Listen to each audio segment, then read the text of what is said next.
February 14 is a date that reminds every Indian of sacrifice, courage, resilience.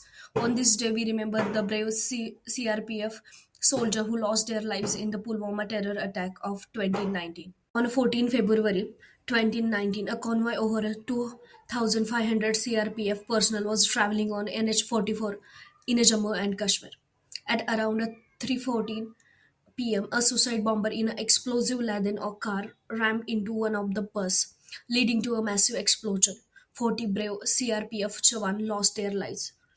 The attack was later claimed by the terror group Jaish-e-Mohammed. In response, the India launched the Balakot airstrikes on February 26, 2019, targeting terrorist camps in Pakistan. This marked a turning point in the India's counter-terrorism policy.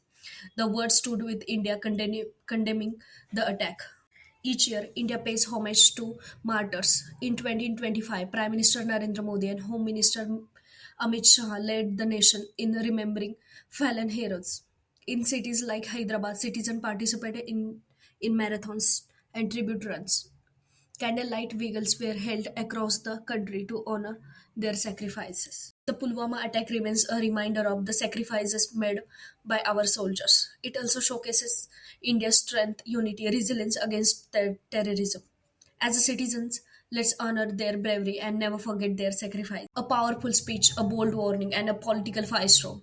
US Vice President JD Vance just called out Europe's biggest problem, and they are not what you think. Forget Russia, forget China. According to Vance, Europe's real crisis comes from within: free speech crackdowns, uncontrolled migration, and questionable democracy.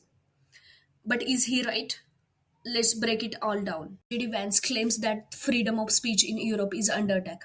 He highlighted the arrest of Adam Smith Connor in the UK for praying near an abortion clinic, viewing it as a violation of individual rights. Additionally, he criticized Sweden's conviction of Christian activities of burning a Quran and Germany policies of anti-feminist comments, suggesting these actions suppress dissenting opinions. Also, one second big warning: mass immigration. He claims it's the biggest security risk facing Europe today. Also, he pointed to a recent violent attack in Munich, where an Afghan asylum seeker reportedly drove a car into the pedestrians. Once urged European leaders to heed public concerns and reconsider policies that have led to increased migration from non European Union countries. And here's where things get really tense. The US and Europe are splitting on Ukraine. JD once made it clear the US will pursue a direct talks with Russia. No more endless funding, no more blank checks. Europe is freaking out. Germany Chancellor says this will weaken NATO. And Ukraine's President Zelensky is demanding real security guarantees from any peace talks happen. What are your thoughts on a JD Vance warning to Europe?